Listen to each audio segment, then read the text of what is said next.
Just beyond the constant hum of daily life lies a sanctuary of profound silence. We are about to embark on a contemplative journey through a silent forest. This is not a simple walk in the woods, but a guided experience to quiet the noise within and uncover a deep, lasting sense of peace. By the end, you will possess a new way to find calm and clarity, no matter how loud the world becomes.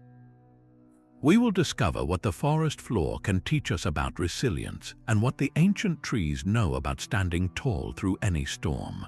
What is the one sound you hope to hear when all the other noise finally fades away?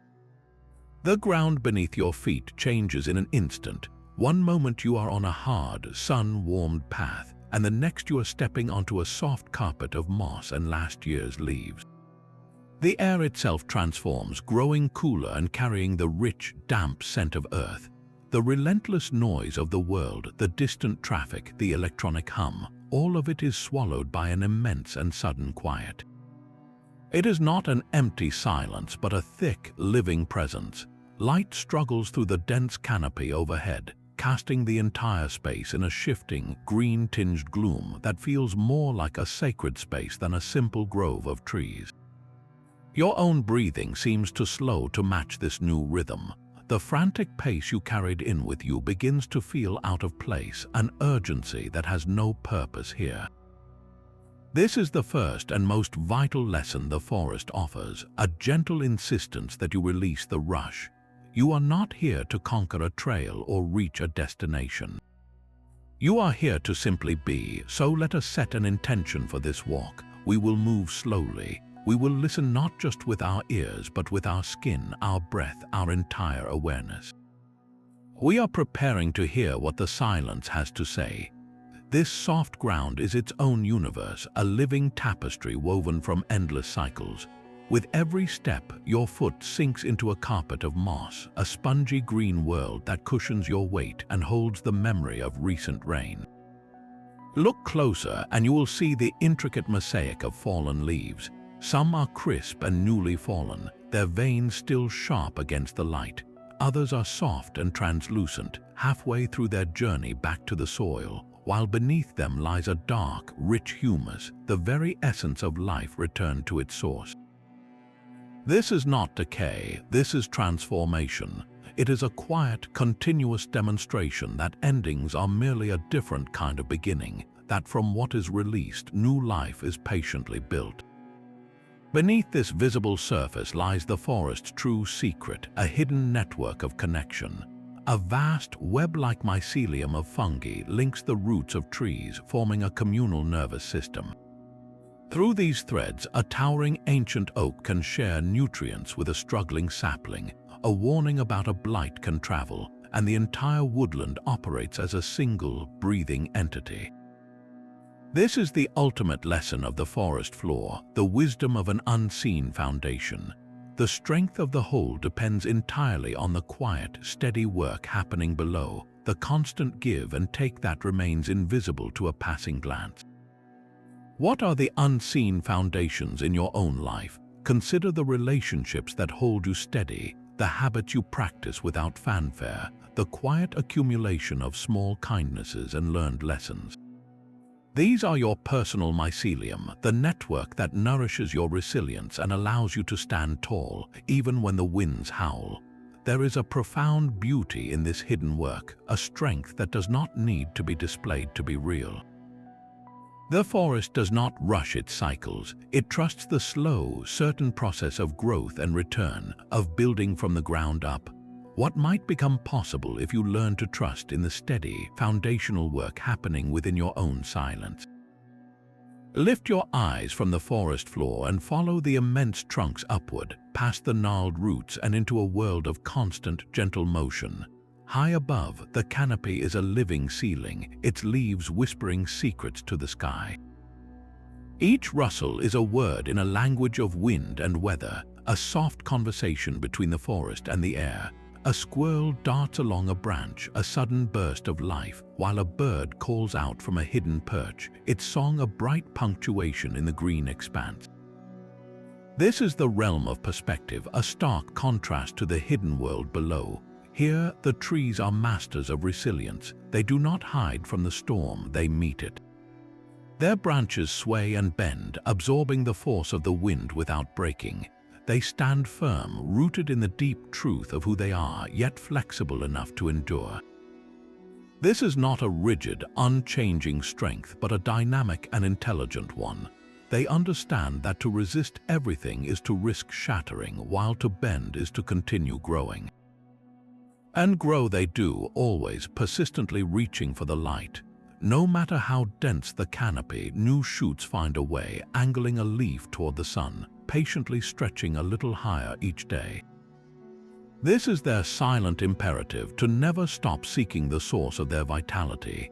They also accept the changing seasons without protest. In autumn, they release their leaves in a spectacular cascade of color, holding nothing back.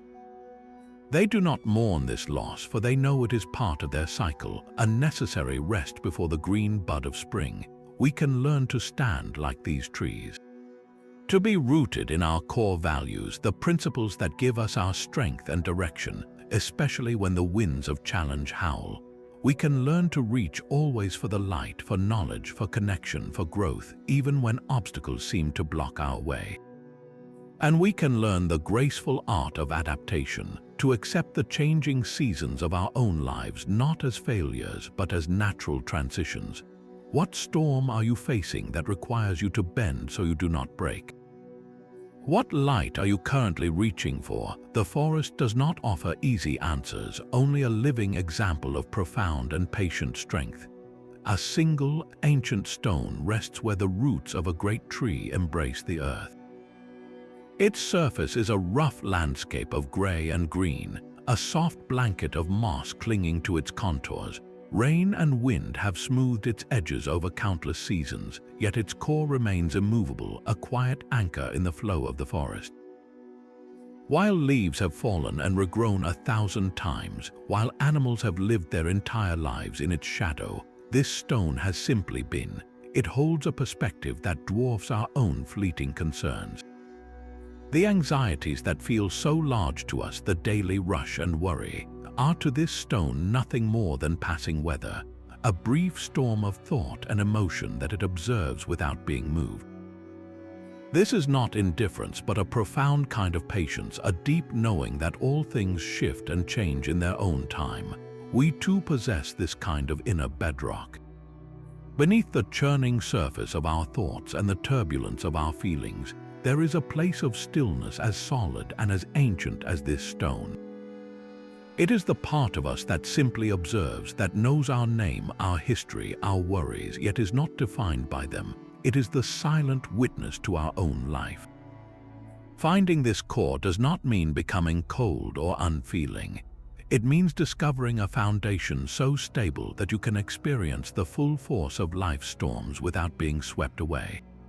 When chaos swirls around you, you can learn to touch this inner stone, to remember its unwavering presence. The next time a wave of anxiety crashes over you, or a situation feels overwhelmingly urgent, pause for just one breath. In that pause, ask yourself, what would the stone know? It would know that this moment, like all others, will pass. It would know that your true strength lies not in the frantic scrambling on the surface, but in the deep, quiet certainty beneath. How would your day change if you carried that unshakable stillness with you? A gentle sound emerges from the depths of the quiet, the soft, persistent murmur of moving water. It is the hidden stream, a silver ribbon winding its way between mossy banks. Its water is so clear you can see every stone on its bed, each one smoothed to a perfect curve by a patient, endless caress. The stream does not argue with the landscape. It meets a fallen log and simply slips beneath it, finding the space that is already there. It encounters a wall of rock and carves a new channel over centuries, or it pools quietly at its base, waiting for the strength to continue. Its movement is not a frantic rush, but a constant, purposeful flow toward a destination it cannot yet see but inherently trusts. This is the wisdom of navigating life with fluid grace. We often approach our obstacles with the intention to smash through them, to force a solution through sheer will. the stream offers a different path. It teaches us to move with persistent purpose, to adapt our course without surrendering our direction. Think of a challenge you are facing right now, perhaps a difficult conversation or an unexpected change in plans. The stream's way is to observe the obstacle fully, to understand its shape, and then to find the path of least resistance that still leads forward. It does not stop flowing, it simply changes its method. This requires a profound trust in the journey itself, a release of the desperate need to control every single detail. We cannot know what lies around the next bend, but we can trust in our own capacity to navigate it, to be like water that is both soft and powerful, that eventually wears down stone not through force but through unwavering presence. What if your next challenge was not a wall to break down, but a turn in the river to explore? Your gaze, lowered from the ancient stone, now catches a flicker of movement in the leaf litter. A single ant struggles with a prize many times its own weight, a pine needle that seems like a fallen redwood in its world. It is not alone for long. Another arrives, then another, until a tiny, living chain forms, communicating through subtle touches, working in perfect unison to move the impossible. This is the realm of the unseen inhabitants, a bustling metropolis operating at our feet. Just above, a spider patiently mends the silver threads of its web, a master craftsman restoring its home and its means of survival after a morning dew or a stray twig has torn it. Each movement is deliberate, a small act of repair that maintains the whole. Every creature here, from the beetle navigating the colossal terrain of a tree's bark to the earthworm aerating the dark soil, lives with a quiet, undeniable purpose. Their entire existence is a lesson in smallness. They do not question their role in the forest, they simply fulfill it with a diligence that puts our own distractions to shame. The ant does not stop to wonder if its crumb is important enough to carry. The spider does not debate the merit of one more repair. They act consistently because their purpose is woven into their very being. This is where true significance is forged, not in a single grand gesture, but in the accumulation of countless tiny efforts. Consider the small, consistent actions in your own life. The daily choice to be kind, the quiet moment of study, the decision to take a single step toward a larger goal. It is easy to dismiss these as insignificant, to believe that only the loud, visible achievements matter. But the forest's smallest citizens tell a different story. Their collective labor builds empires, their persistence moves mountains. Your life is also being built by these small, repeated choices. They are the threads that weave the tapestry of your character and your destiny. What tiny, consistent action are you carrying today, and how might it, over time, build something of immense and lasting importance? The path ahead suddenly opens, and you step out from beneath the green ceiling into a vast, sun-drenched clearing. The change is immediate and startling. After the cool, filtered light of the woods, the warmth on your skin feels like a direct blessing. The air itself seems to expand, filled with the soft hum of bees and the gentle fragrance of wildflowers. Above, the sky stretches in an endless, open canvas of blue, a view you had almost forgotten existed beneath the dense canopy. This is the forest's gift of revelation, a natural sanctuary where the world opens up and your mind can finally do the same. It is in such a clearing that the tangled undergrowth of our thoughts begins to recede. The constant mental chatter, the loop of worries and plans, falls quiet, not through force, but simply because the space for it has vanished. Here, with a literal horizon before you, your internal horizon expands. A problem that felt labyrinthine and overwhelming back in the dim woods can suddenly appear simple, its solution obvious. A decision you have been wrestling with clarifies, its right path illuminated by this unexpected light. This is the power of perspective, the profound clarity that arrives not when we struggle harder, but when we finally step back. We must learn to cultivate these mental clearings in our own lives. They do not always require a physical journey. A mental clearing can be the 10 minutes you spend in silent meditation before the day begins, creating an inner space untouched by demands.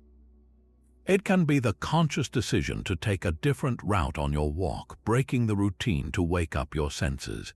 It can be the simple act of sitting alone with a cup of tea, refusing to check a screen, and allowing your mind to simply wander and rest. In these moments, we are not being unproductive. We are creating the very conditions for insight to arise. We are making space for the sky to appear in our own consciousness. Where can you find or create your next clearing? What question are you carrying that might finally find its answer not in more noise, but in a generous, welcoming silence? Deep within the heart of the woods, where the light is most subdued, you find it.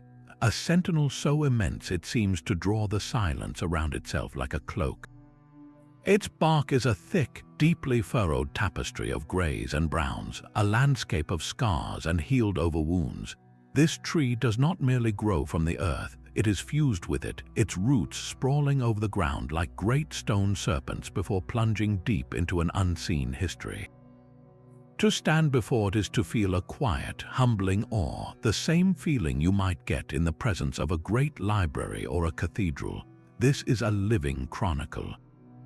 Each ring in its core holds a story, a year of plenty or a season of drought, a memory of a fire that scarred its flank or a storm that stripped its branches. It has witnessed generations of creatures come and go, felt the climate shift in imperceptible increments, and still it stands. Its strength is not one of brute force, but of profound resilience, an ability to integrate every experience into its very being, to grow around its wounds and become more solid because of them. This is the wisdom of legacy. It asks us to consider the nature of our own roots. What are the deep, anchoring values you draw sustenance from? Is it a connection to family, a commitment to a craft, a set of principles that guides you even when it is difficult? These are the roots that allow you to stand firm when the cultural or personal winds howl. But the ancient tree also poses a forward-looking question. It is not just a record of the past, it is a gift to the future. Its sprawling branches offer shelter, its fallen leaves enrich the soil. Its very presence creates a microclimate where new life can take hold. It is actively planting a forest it will never see. What are you planting now? What kind of old growth are you cultivating within your own character? Every patient effort, every choice made with integrity, every act of kindness sown, these are the seeds that will one day become a canopy for those who follow. Your life is not just for you, it is a link in a chain you help forge. What legacy of strength and shelter will your presence leave behind? This deep quiet is no longer just an absence of sound, but a presence you can feel. The forest's hush has tuned your senses to a different frequency. After hours of walking, of observing the patient trees and the flowing stream, something inside you has begun to match their rhythm. The frantic mental commentary that usually fills your head, the to-do lists and recycled worries, they have not vanished, but they have lost their urgency. They drift through your awareness now like slow-moving clouds, no longer demanding your immediate attention. In the space they leave behind, a different kind of listening becomes possible. This is the gift the silence was preparing you for, the chance to finally hear the voice that speaks beneath the noise. It is not a voice of words, but of quiet knowing. It is the subtle pull of intuition, the gentle nudge toward a path that feels right, the deep and steady hum of your own core truths. We spend so much of our lives listening to the world outside, to the opinions of others and the clamor of expectations, that this inner voice is often drowned out. We mistake its quiet for absence, but here, in this sanctuary, it emerges with a clarity that can be startling. It might speak through a sudden feeling of peace when you look at a certain path, or a simple, profound realization about a situation you have been struggling with. It is the part of you that already knows. Embracing this silence is not about creating a void, but about preparing a fertile ground. Like the rich soil of the forest floor, a quiet mind is where the seeds of insight can sprout. It is where creativity takes root and where a sense of connection to something far greater than your individual self can flourish. You are not just a person walking in a forest, you are a part of the forest itself, breathing with it, existing within its timeless rhythm. This connection is the deepest truth the silence reveals. It is a feeling of belonging to a vast, intelligent, and beautiful whole. The next time you feel overwhelmed by the noise of your own life, remember this feeling. You do not need a physical forest to find this silence. You can close your eyes, take one long, slow breath, and step into the clearing within. What is your inner voice trying to tell you now that the world is finally quiet enough to listen? The path beneath your feet begins to feel familiar once more, the soft earth slowly giving way to the harder, more defined trail that leads back to the world. A part of you resists this turning back, clinging to the sanctuary of green silence. This departure is bittersweet, a gentle ache of leaving behind a profound peace, yet it is also filled with a quiet resolve. You are not leaving the forest empty-handed. You are carrying its essence within you, a living memory of stillness that can now travel anywhere you go. The real journey begins not in the woods, but in how you choose to walk through your own life from this moment forward. Integrating this peace requires no grand, sweeping changes. It begins with the smallest of rituals. It is the 5 minutes of morning silence with your tea before the day's demands begin to shout. It is the deliberate pause to watch a single leaf fall from a city tree, honoring its quiet journey. You can bring the forest into your home with a simple potted plant on your desk, a small green reminder of a larger, living world that exists beyond your immediate concerns. These are not decorations but anchors. In a moment of stress, when your heart begins to race and your thoughts spiral, you can close your eyes and recall the exact sensation of the moss underfoot, that soft, yielding support. You can summon the image of the ancient stone, its unwavering presence in the flow of time. These memories are tools, instantly accessible portals back to that state of calm. The forest has given you a new blueprint for living, one built on resilience instead of reaction, on connection instead of isolation. It has shown you that strength is found in deep roots and flexible branches, that clarity emerges in open clearings, and that every small, consistent action contributes to the grand tapestry of a life well lived. This is the translation of contemplation into daily practice, the art of carrying the sanctuary with you so you may become a sanctuary for others. How will you plant this quiet wisdom in the soil of your own life, and what will you allow to grow from it? Our path now curves gently back toward the world of sound, but the forest's wisdom walks with us. We have gathered quiet lessons from the yielding moss, a testament to the strength of unseen foundations. We have learned resilience from the trees that bend in the storm yet never cease reaching for the light. The stream showed us how to move with fluid grace around obstacles, and the ancient stone reminded us of the unshakable stillness that lives within. This journey was always about more than a walk in the woods. It was an invitation to carry this sanctuary with you, to live with a little more patience, a little more depth, and a far greater sense of connection. The forest's most profound gift is the understanding that this silence is not a place you visit, but a space you carry. It is a refuge you can step into with a single conscious breath, a living memory of peace you can access anytime the world becomes too loud. Thank you for wandering this quiet path with me. I would love to hear in the comments below what your own silent forest moment would be. If you found a measure of peace here today and wish for more journeys into wisdom and wonder, consider subscribing. May the quiet you found here continue to grow within you long after the trail has ended.